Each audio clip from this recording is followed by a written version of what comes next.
मेरा नाम राजेंद्र ठाकुर गाँव सनाल से। इस कंपनी के बारे में सबसे पहले भी फ्रॉड है ये कंपनी, तो मेरे को जी जानकारी मिली थी। तो सबसे पहले ये जी भी मेरे पास आया था, अभी चाचा भी मेरी कंपनी में काम कर, तो मेरे पास जी काम है। मैं कलकत्ते भी तो जयपुर तो देहरादून जी फ्रॉड करके आया जी पीछे से। इसका जी रिकॉर्ड है मेरे पास, ठीक है। तो डीएसपी साहब के भी पास है जी रिकॉर्ड। तो पीछे से भी कार्रवाई हुई थी जी इस पर, तो 5-6 लाख रुपए जी देना था इसने जी कलकत्ते वालों का, वो जी लेके गए। एफआईआर दर्ज है जी थाने के अंदर। तो जब जी दोबारा पुलिस आई, तो जब भी जे जी लोगों में जी गलत प्रचार कर देता है भी अपना काम पक्के में है, भी पैसा लगाओ तुम्हें कोई भी चिंता नहीं है। जब जी इसकी सूचना जी मेरे को मिली, तो मैंने इस मुद्दे को गंभीरता से लिया और मैंने जनता को बताया। तो जनता को भी तो मेरे पे जी विश्वास नहीं हुआ। तो जब जी हैं जी जय जी बेबुनियादी जी रोप लगा रहे हैं मेरे पे, बिल्कुल सरासर झूठ है जी। इसकी इनके पास जब वीडियो कोई गवाह हो तो पेश करें जी, ठीक है जी। और जब मैंने इसकी जांच मांगी तो मेरे को धमकी दी जाती है फ़ोन पे, और तो मेरे परिवार को भी धमकाया जाता है। रास्ते में मेरे को जी रोक के जी धमकी दी जाती है। तो कोई तो बंदा कहता है जी कि 2-3 दिन में जी पटाखा पा देंगे इस बंदे का जी। मेरे को जी खतरा है, तो मैं जी जनता के साथ हूँ जी, जनता का पैसा दिलाना चाहता हूँ। मैंने अपना पैसा लड़ाई झगड़ा कर करके ले लिया इनसे जी। जब मेरी छोटी अमाउंट थी, तो जब जी मैंने जनता के अंदर जी इस तरह का जी प्रचार कर दिया भी पैसा भी पुलिस को जी पैसा चढ़ाया जा रहा है भी। पुलिस के पास जब मैं जी कार्रवाई लिखाने गया, तब पुलिस ने मेरी एफआईआर दर्ज नहीं की। मैंने वो भी 23 जनवरी की बात है जी, 26 दिसंबर से इस मुद्दे को मैं जी लेके चल रहा हूँ जी। बहुत लंबा टाइम हो गया, अभी तक कोई कार्रवाई नहीं हुई और कोई भी एक टीम का सदस्य इसका उठाया नहीं गया अभी तक पूछताछ के लिए जी। तो जब जी मैंने सीएम विंडो में भी दी थी, आईजी साहब को भी दी थी, एसडीएम साहब को भी दी है, एसएचओ साहब को भी दी है। जब इन्होंने जी इंक्वायरी आई है ऊपर से, तो झूठे लोगों को लेकर के इंक्वायरी कराई गई है मेरे खिलाफ, मेरे विरुद्ध एफआईआर दर्ज भी कराना चाहते हैं जे मेरे विरुद्ध झूठी एफआईआर दर्ज कि जे जी भी पैसा नहीं तो बांटने दे रहा, लोगों को जी गुमराह किया जा रहा है। जनता को पैसा दे, मैं जनता के साथ हूँ, जनता का पूरा पेमेंट मिलनी चाहिए। जे जी कभी कह देता है 3 महीने में दूंगा, तो कभी कह देता है 4 महीने में दूंगा, तो कभी कह देता है भी 6 महीने में दूंगा, तो कभी कह देता है तो पुलिस की धमकी देता है कि पुलिस के पास चले जाओ, कभी कह देता है जी मेरे को जेल करा दो, 2-4 महीने रह करके आ जाऊँगा जेल के अंदर, तुम मेरा कुछ नहीं कर सकोगे। तो मेरे को भी जी धमकी दी जाती है फ़ोन पे, और मेरे को कार्रवाई रोकने की भी धमकी दी जाती है। भैया आप एक बार समझौते पे आओ तो कार्रवाई रोको, भी जनता का पैसा हम जब देंगे, भी आप एप्लीकेशन पहले वापस लो। मैं जी एप्लीकेशन जी बाद में वापस लूँगा, पहले जनता का पैसा दिलाया जाए, जनता को पैसा दिया जाए। किसी ने अपना जी मकान जी गिरवी रख रखा है, किसी ने ट्रैक्टर, किसी ने अपना मोटरसाइकिल, तो किसी ने जी पशु भी बेच रखे हैं जी। शासन से अपील है आईपीएस अधिकारियों को जे इसकी जी जाँच सौंपी जाए। एसएचओ एसआई इनके जी बस का काम नहीं है जी। आईपीएस अधिकारी सीबीआई को और इनकम टैक्स की रेड पड़े इन पे जी। इनकम टैक्स के बिना जी खुले में लेन देन करते हैं जी। 30 लाख से लेके 1 करोड़ का हर रोज होता है इस कंपनी में लेन देन जी, कैश टू कैश। और जो भी है इसका पलंदा मेरे पास सबूत के साथ है जी। हाँ जी, कॉल डिटेल और व्हाट्सअप कॉल इनकी होती हैं जी, जो भी व्हाट्सअप कॉल भी देखी जाए जी, पूरी जांच की जाए जी। इस कंपनी के अंदर कई बाहर के लोग जी मिले हुए हैं जो जी लोगों का पैसा हड़पना चाहते हैं इसके थ्रू, और इसके अंदर जी कई एजेंट भी रखे गए हैं, उनकी भी जी देखी जाए जी, कार्रवाई जी करी जाए। और कई इस कंपनी में जी लगे हुए हैं, और जब भी जनता इनके पास आती है जी उनको जी धमकाया जाता है, तो परेशान किया जाता है जी। वे जी बेबुनियाद जी वो जी लगा रहे हैं आरोप मेरे पे। अब भी जी कल की बात है, जे जी जनता को बोलते हैं कि राजेंद्र पे एप्लीकेशन लगाओ, तो सरपंच पे भी झूठे मुकदमे की। अब भी जी तो मेरे को जी शक है कोई भी आरोप मेरे पे झूठा लग सकता है, किसी छेड़छाड़ का या किसी लड़की के बारे में भी छेड़छाड़ का जी। रास्ते में भी कोई भी दुर्घटना भी हो सकती है जी। इस मुद्दे को जी गंभीरता से लिया जाए। मैं जी प्रशासन से, बड़े अधिकारियों से, आईपीएस जैसे एसपी हुए, उनसे जी मांग करता हूं कि इस मुद्दे को आप लें, इसकी जी गंभीरता से जांच करें। धन्यवाद। ਜੀ ਪਿੰਡ ਮੇਰਾ ਸਨਾਲ ਹੈ ਜੀ, ਜਾਤੀ ਕੰਬੋਜ ਹੈ ਜੀ।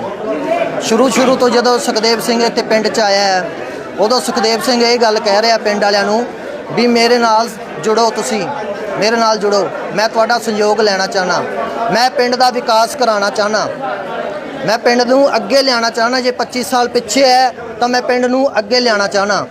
ਉਸ ਰਾਹੀਂ ਸਾਰੇ ਪਿੰਡ ਦੇ ਬੰਦੇ ਉਹਦੇ ਨਾਲ ਜੁੜ ਗਏ। ਜਾਣੀ ਕਿ ਉਹ ਕਹਿੰਦਾ ਮੈਂ ਪੈਸਾ ਤੁਹਾਡਾ ਇਨਵੈਸਟ ਕਰੂੰਗਾ, ਤੁਹਾਡਾ ਪੈਸਾ ਡਬਲ 'ਚ ਦੇਊਂਗਾ ਤੁਹਾਨੂੰ ਪੈਸਾ। ਮਹੀਨੇ ਦੇ ਵਿੱਚ ਤੁਸੀਂ ਮਹੀਨੇ ਦੇ ਪੈਸੇ ਲਾਓਗੇ, ਜਾਣੀ ਕਿ ਲੱਖ ਲਾਓਗੇ ਤਾਂ ਤੁਹਾਨੂੰ 2 ਲੱਖ ਰੁਪਇਆ ਮਿਲੂਗਾ। ਅਗਰ ਤੁਸੀਂ 10,000 ਰੁਪਏ ਲਾਓਗੇ ਤਾਂ ਤੁਹਾਨੂੰ 20,000 ਰੁਪਇਆ ਮਿਲੂਗਾ ਤੁਹਾਨੂੰ। ਜੇ ਇੱਕ ਪਹਿਲੇ ਮਹੀਨੇ ਦੀ ਪਹਿਲੀ ਤਰੀਕ ਨੂੰ ਲੱਗਿਆ ਤਾਂ ਦੂਜੇ ਮਹੀਨੇ ਦੀ ਦੂਜੀ ਤਰੀਕ ਜਾਂ ਤੀਜੀ ਤਰੀਕ ਨੂੰ ਮਿਲ ਜਾਣਗੇ। ਅਗਰ ਤੁਹਾਡਾ ਇਹ ਪੈਸਾ ਤੁਹਾਨੂੰ ਨਾ ਵੀ ਮਿਲਿਆ ਡਬਲ ਹੋ ਕੇ, ਤਾਂ ਤੁਹਾਡੇ ਮੈਂ ਜਿਹੜੇ ਲੱਗੇ ਹੋਏ ਪੈਸੇ ਜਿਹੜੇ ਮੇਨ ਤੁਹਾਡੇ ਜੇ ਲੱਖ ਰੁਪਇਆ ਲੱਗਿਆ ਹੋਇਆ ਤਾਂ ਲੱਖ ਰੁਪਏ ਦਾ ਲੱਖ ਰੁਪਇਆ ਤੁਹਾਡਾ ਮੈਂ ਕੈਸ਼ ਰਾਹੀਂ ਜਿਵੇਂ ਕੈਸ਼ ਲੈ ਰਿਹਾ ਉਸ ਤਰੀਕ ਨੂੰ, ਉਸੇ ਮਹੀਨੇ ਦੀ ਅਗਲੀ ਤਰੀਕ ਨੂੰ ਮੈਂ ਤੁਹਾਨੂੰ ਵਾਪਸ ਕਰ ਦਿਆਂਗਾ। ਜਦੋਂ ਲੋਕਾਂ ਨੇ ਪਹਿਲਾਂ ਇਹ ਗੱਲਾਂ ਸੁਣ ਕੇ ਸਾਰਾ ਪਿੰਡ ਨੇ ਪੈਸੇ ਲਾਤਾ। ਮੇਰਾ ਪਿੰਡ ਵੀ ਸਨਾਲ ਹੈ, ਉਹ ਵੀ ਪਿੰਡ ਦਾ ਰਹਿਣ ਵਾਲਾ ਹੈ। ਜਦੋਂ ਬੰਦਿਆਂ ਨੇ ਸੋਚਿਆ ਵੀ ਹਾਂ ਵੀ ਕਿਉਂ ਨਾ ਆਪਾਂ ਇਹਦੇ ਨਾਲ ਜੁੜ ਚਲੀਏ, ਆਪਣੀ ਗਰੀਬੀ ਦੂਰ ਨਿਕਲ ਜੇ, ਦੂਰ ਹੋ ਜੇ ਗਰੀਬੀ ਤੋਂ, ਆਪਾਂ ਦੂਰ ਹੋ ਜਾਈਏ, ਆਪਾਂ ਕਿਉਂ ਖਿੰਝਦੇ ਫਿਰਦੇ ਵੱਟਾਂ ਨਾਲ। ਤਾਂ ਲੋਕਾਂ ਨੇ ਕੀ ਕਰਿਆ, ਉਹਦਾ ਸਾਥ ਦੇਣਾ ਸ਼ੁਰੂ ਕਰਤਾ ਉਹਦਾ ਸਾਥ ਦੇਣਾ। ਤਾਂ 10,000 ਰੁਪਇਆ, ਜਿੰਦੇ ਕੋਲ 10,000 ਰੁਪਇਆ ਸੀ ਜਾਂ ਜਿੰਦੇ ਕੋਲ 20,000 ਰੁਪਇਆ ਸੀ, ਉਹ ਲਾਣਾ ਸ਼ੁਰੂ ਹੋ ਗਏ। ਜਦੋਂ ਬੰਦਿਆਂ ਨੇ ਸ਼ੁਰੂ ਕਰਤਾ ਇਹ ਕੰਮ ਤਾਂ ਕਈਆਂ ਬੰਦਿਆਂ ਨੂੰ ਉਹਦੀ ਇੱਕ ਚਾਲ ਸੀਗੀ, ਉਹਦੀ ਚਾਲ ਸੀ ਵੀ ਮੇਰੇ ਨਾਲ ਜੁੜਨ, ਮੈਂ ਇਹਨਾਂ ਨੂੰ ਕਿਵੇਂ ਨਾ ਕਿਵੇਂ ਸ਼ਿਕੰਜੇ 'ਚ ਜੋੜਾਂ। ਉਹਨਾਂ ਨੇ ਜਦੋਂ ਕਿੰਨਾ ਪੜ੍ਹੇ ਹੋ ਤੁਸੀਂ? ਮੈਂ +2 ਕਰੀ ਹੋਈ ਹੈ। ਕੰਮ ਮੇਰਾ ਮੈਂ ਮਕੈਨਿਕਲ ਲਾਈਨ ਤੇ ਹਾਂ ਸ਼ੋਕਰ ਵਰਕਰ ਸਾਂ ਮੈਂ। ਹਾਂਜੀ, ਜਦੋਂ ਬੰਦਿਆਂ ਨੂੰ 1-2 ਮਹੀਨੇ ਉਹਨਾਂ ਨੇ ਵਧੀਆ ਕੰਮ ਚਲਾਇਆ, ਹਾਂ ਵੀ ਗਰੀਬ ਜਨਤਾ ਦਾ ਵਧੀਆ, ਉਹਨੇ ਕਈਆਂ ਨੂੰ ਹਾਂ ਵੀ ਦੇਣ ਲੱਗ ਗਿਆ, ਵੀ 10 ਤੇ 20 ਦੇ ਤੇ ਲੋਕ ਨਾ ਹੋਰ ਵੀ ਜ਼ਿਆਦਾ ਜੁੜ ਗਏ ਉਹਦੇ ਨਾਲ। ਜਦੋਂ ਜੁੜ ਗਏ ਬੰਦੇ, ਉਦੋਂ ਉਹਦੇ ਬੰਦੇ ਦੇ ਵਿੱਚ ਜਦੋਂ ਹੰਕਾਰ ਵੀ ਆ ਗਿਆ, ਕੁਛ ਲਾਲਚ ਵੀ ਆ ਗਿਆ। ਕਿਉਂ ਨਾ ਵੀ ਹੁਣ ਮੈਂ ਆਪਦਾ ਡੰਗ ਮੈਂ ਚਲਾਇਆ ਸੀ, ਉਹ ਡੰਗ ਇਹਨਾਂ ਦੇ ਮਾਰਨ ਲੱਗ ਜਾ।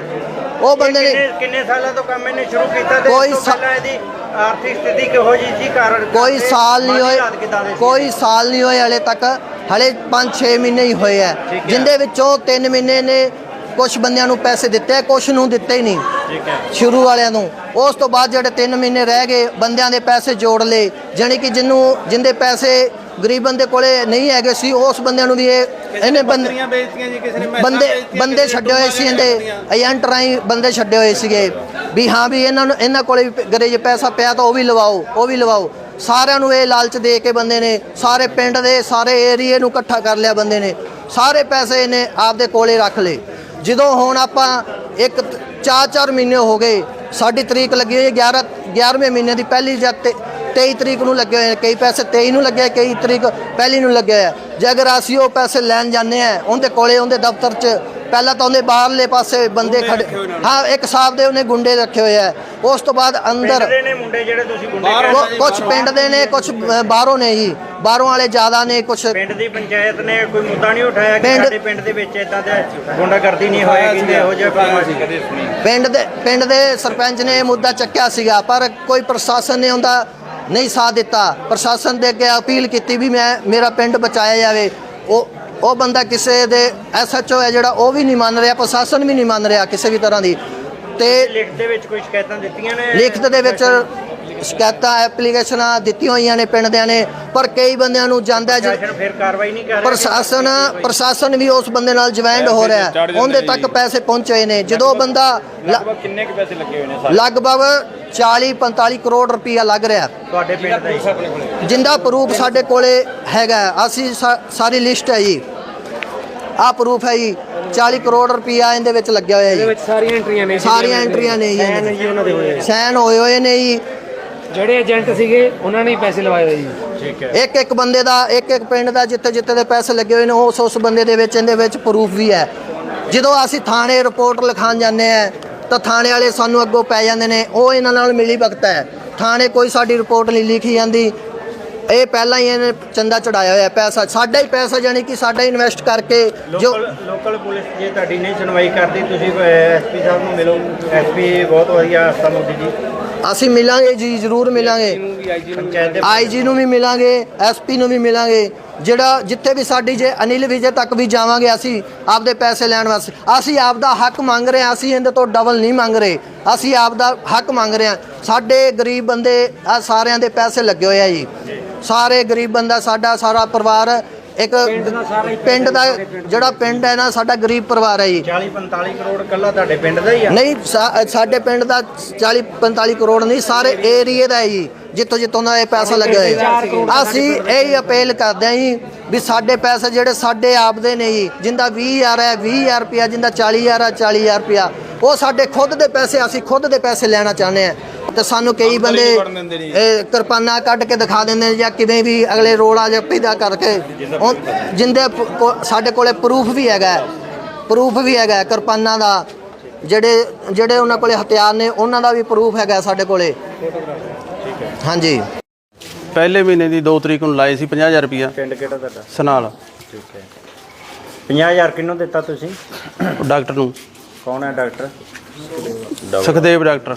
ਕਿੱਥੋਂ ਦਾ ਹੈ? ਸਨਾਲ ਦਾ ਹੀ ਹੈ ਜੀ। ਉਹਦੇ ਪਿਤਾ ਦਾ ਕੀ ਨਾਮ ਹੈ? ਸੀਸਪਾਲ ਸਿੰਘ। ਤੇ ਉਹ ਕੋਈ ਬੈਂਕ ਦੇ ਵਿੱਚ ਲੱਗਾ ਸੀ ਜਾਂ ਕਿੱਥੇ ਸੀ? ਉਹ ਕੰਪਨੀ ਬਣਾਈ ਹੈ ਜੀ, ਉਹਨਾਂ ਨੇ ਕਹਿੰਦੇ ਦੁੱਗਣੇ ਪੈਸੇ ਦੇਵਾਂਗੇ। ਠੀਕ ਹੈ। ਪਹਿਲਾਂ ਕਿਸੇ ਦੇ ਦਿੱਤੇ ਆ ਜਿਹੜਾ ਤੁਸੀਂ ਲਾਦੇ ਆ? ਪਹਿਲਾਂ ਚੱਲੀ ਗਿਆ ਜੀ, ਕਈ ਮਹੀਨੇ ਹੋ ਗਏ ਚੱਲਦੇ ਨੂੰ ਕੰਮ। ਠੀਕ ਹੈ। ਤੇ ਹੁਣ ਕੀ ਸਾਨੂੰ ਕਹਿ ਰਿਹਾ ਹੈ? ਬਸ ਵੜਨ ਨਹੀਂ ਦਿੰਦਾ, ਅੰਦਰ ਦਊਗਾ ਕੌਣ ਜੀ? ਦਫ਼ਤਰ 'ਚ ਹੀ ਨਹੀਂ ਵੜਨ ਦਿੰਦੇ ਜੀ। ਤੁਹਾਡੇ ਕੋਲ ਕੋਈ ਲਿਖਤ ਹੈਗੀ ਆ ਜਾਂ? ਹੈਗਾ ਜੀ, ਹੈਗਾ, ਸਾਰਾ ਕੁਝ ਹੈ। ਕੀ ਲਿਖ ਕੇ ਦਿੱਤਾ ਸੀ ਜਾਂ ਚੈੱਕ ਦੁਆਰਾ ਦਿੱਤੇ ਜਾਂ ਖਾਤੇ 'ਚ ਪਾਈ ਸੀ? ਨਹੀਂ, ਕੈਸ਼ ਦਿੱਤਾ, ਰਸੀਦ ਹੈਗੀ ਹੈ ਜੀ। ਰਸੀਦ ਦਿੱਤੀ ਆ? ਹਾਂ, ਰਸੀਦ ਦਿਖਾਓ। ਹਾਂਜੀ, ਹੈਗਾ ਜੀ, ਸਾਰਾ ਕੁਝ ਹੈਗਾ। ਠੀਕ ਹੈ। ਹਾਂ ਜੀ। ਹੋਰ ਕਿਹਦੇ ਪੈਸੇ ਨੇ? ਮੇਰਾ ਜੀ ਪੂਰਨ ਚੰਦ ਨਾਂ ਹੈ ਜੀ। ਮੈਨੂੰ ਇੱਥੇ ਪਿੰਡ 'ਚ ਪਤਾ ਲੱਗਿਆ, ਸੀ ਬਾਹਰ ਢਾਣੀ 'ਚ ਰਹਿੰਦੇ ਆ ਜੀ। ਢਾਣੀ 'ਚ ਕਈ ਮਹੀਨਿਆਂ ਬਾਅਦ ਸਾਨੂੰ ਪਤਾ ਲੱਗ ਜਾਂਦਾ ਜੀ ਇਹ ਡਬਲ ਪੈਸੇ ਦਿੰਦਾ ਹੈ। ਸਾਨੂੰ ਬੰਦੇ ਉੱਥੇ ਘਰੇ ਭੇਜ ਕੇ ਨੇ ਪੈਸੇ ਲੈ ਕੇ ਸਾਥੋਂ 3 ਲੱਖ ਰੁਪਈਆ ਲਵਾ ਲਿਆ ਜੀ। ਹੁਣ ਜੇ ਲੈਣ ਉਹਨਾਂ ਦੇ ਜੀ ਇਹੋ ਜਿਹੇ ਮੁੰਡੇ ਰੱਖ ਰੱਖੇ ਨੇ ਤਲਵਾਰਾਂ ਵਾਲੇ, ਗੇਟ ਦੇ ਵਿੱਚ ਇਹੋ ਜਿਹੇ ਮੁੰਡੇ ਨੇ ਇਹਦੇ 15-20 ਰੱਖ ਰੱਖੇ ਨੇ, ਸਾਨੂੰ ਅੰਦਰ ਵੀ ਨਹੀਂ ਜਾਣ ਦਿੰਦੇ ਜੀ। ਉਹ ਤਲਵਾਰਾਂ ਵਾਲੇ? ਹਾਂ, ਤਲਵਾਰਾਂ ਵਾਲੇ ਜੀ, ਸਾਡੇ ਕੋਲ ਉਹ ਵੀ ਪ੍ਰੂਫ ਹੈਗਾ ਜੀ। ਧਮਕੀਆਂ ਦਿੰਦੇ ਵੀ ਕੋਈ ਡਰਦਾ ਮਾਰਾ ਇੱਥੇ ਆਵੇ ਨਾ ਪੈਸੇ ਲੈਣ ਬਸ। ਠੀਕ ਹੈ। ਹਾਂ ਜੀ, ਤੇ ਤੁਸੀਂ ਦਿੱਤੀ ਹੈ ਜੀ। ਢਵਾਣੇ ਦੇ ਰੱਖੀ ਦਰਖਾਸਤ, ਅਸੀਂ ਰਤੀਏ ਵੀ ਦੇ ਰੱਖੀ ਹੈ ਜੀ, ਕੋਈ ਸੁਣਾਈ ਨਹੀਂ ਹੋਈ ਜੀ ਅਜੇ ਤੱਕ। ਪਿੰਡ ਤੁਹਾਡਾ ਸਨਾਲ ਆ ਤੇ ਦਰਖਾਸਤ ਢਵਾਣੀ ਕਿਉਂ ਦਿੱਤੀ ਆ? ਉਹ ਜੀ ਰਤੀਏ ਵੀ ਦਿੱਤੀ ਹੈ ਜੀ, ਇੱਕ ਉੱਥੇ ਕ੍ਰਾਈਮ ਬ੍ਰਾਂਚ 'ਚ ਦਿੱਤੀ ਹੈ ਜੀ। ਕ੍ਰਾਈਮ ਬ੍ਰਾਂਚ ਢਵਾਣਾ ਜੀ। ਕਿੰਨੇ ਦਿਨ ਹੋ ਗਏ ਦਿੱਤੀ ਨੂੰ ਦਰਖਾਸਤ? ਅੱਜ ਹੋ ਗਏ ਜੀ 8-9 ਦਿਨ ਹੋ ਗਏ। ਤੇ ਪ੍ਰਸ਼ਾਸਨ ਨੇ ਕੀ ਕਿਹਾ ਜਿਨ੍ਹਾਂ ਅਧਿਕਾਰੀਆਂ ਨੂੰ ਦਿੱਤੀ? ਉਹਦੀ ਕੋਈ ਰਿਸੀਵਿੰਗ ਹੈ ਤੁਹਾਡੇ ਕੋਲ? ਛੀਤ ਹੈ जी। जब ये स्टार्टिंग की डॉक्टर सुखदेव सिंह ने, मैंने इसी चौपाल में कट किया था भी इसके पास कोई डिग्री नहीं है जी। डिग्री का भी इन्होंने कई आदमियों ने दरख्वास्त लगा रखी है भी अगर डिग्री है तो सबूत करिए। कोई डिग्री नहीं है, कोई कुछ नहीं है जी, फंडेबाजी कर रहा है ये।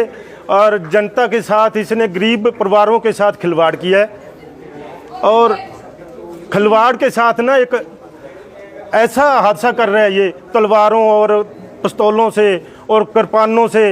ये हमारे गांव में जी ऐसा व्यवहार नहीं था पहले। आज ये इसने सारा भाईचारा और सारा परिवार खेरू मेरू कर दिया। प्रशासन से भी मैं गया था जी, प्रशासन ये पब्लिक गई थी दरखास्तें लेके, मैं उनके साथ गया था। प्रशासन ने अभी तक कोई कार्रवाई नहीं करी और प्रशासन ने जो थाना रतिया सदर SHO हैं उन्होंने ढवाना में जो एप्लीकेशन थी, दरखास्तें हैं, वो वहाँ कर दी रिकमेंड भाई वहाँ से इंक्वायरी होके फिर मैं पर्चा करूँगा। और जो सुखदेव सिंह है ये जी फर्जी काम कर रहा है। किसी ने मैस बेच दी, किसी ने प्लाट बेच दिया जी, घर बेकार हो गए बेचारे ये गरीब आदमी। ये कहाँ जाएंगे? 6 महीने से हो गया जी, 1 रुपया नहीं किसी को मिल रहा। 1 से लेता है 2 तारीख दे देता है, 2 से लेता है तो 8 तारीख ले लेता है। भाई 8 को मैं पैसे दे दूंगा आपको। 8 भी टप गई जी, 2 भी टप गई, 20 भी टप गई, अब 3 महीने का और टाइम ले रहा है। इसके धमकी हो रही है जी, क्योंकि उसके पास, हमारे पास प्रूफ भी है उनके। मैं फोटो जी भी बढ़वा रखी है और उसकी पेंट जी भी बढ़वा रखी है इसने। जो कोई भी भाई जाता है ना गरीब, उसको पहली गल तो जो इन्होंने एजेंट रखे हुए हैं वो अंदर ही नहीं जाने देते। मेरा पैसा लगा है यार, मेरे को मिलना तो दो। आगे धमकी देते, डांग लाठियाँ लेके खड़े हो जाते हैं। अंदर नहीं जान दी। हमारे ये सुरेंद्र सिंह पप्पू है एक, ये गया एक्स सरपंच है पहले, ये गया, इसको घुसने नहीं दिया अंदर। भाई यहाँ एक और आ रहा है दर्शन, उसने धक्का दिया, इसकी लड़ाई तू मैं होगी और कृपानों लाठियाँ ले के गुंडे मंगा लिए इसने। मैं ये चाहता हूँ प्रशासन से, एसपी साहब आस्था मोदी से भी मैं रिक्वेस्ट करता हूँ कि हमारा जो गांव है ये बहुत शरीफ है और गरीब परिवार है। जो हम ग्राम पंचायत सनाल का मैं सरपंच हूँ, ये मेरे साथ पंच भी खड़े हैं मौके के, और मैं ये चाहता हूँ जिनके गरीब परिवार के पैसे लगे हुए हैं ये दिलवाए जाएं, और ये जो गुंडागर्दी है यहाँ, ये मेरी रिक्वेस्ट है आस्था मोदी से और ये सदर एसएचओ रतिया से, राजवीर से भी, ये जो है ना कार्रवाई इनके खिलाफ जो कार्रवाई बनती है वो करे, और ये गुंडागर्दी ना फैलाई जाए, और इनके जो पैसे हैं गरीब परिवार के, ये पैसे दिलवाए जाएं।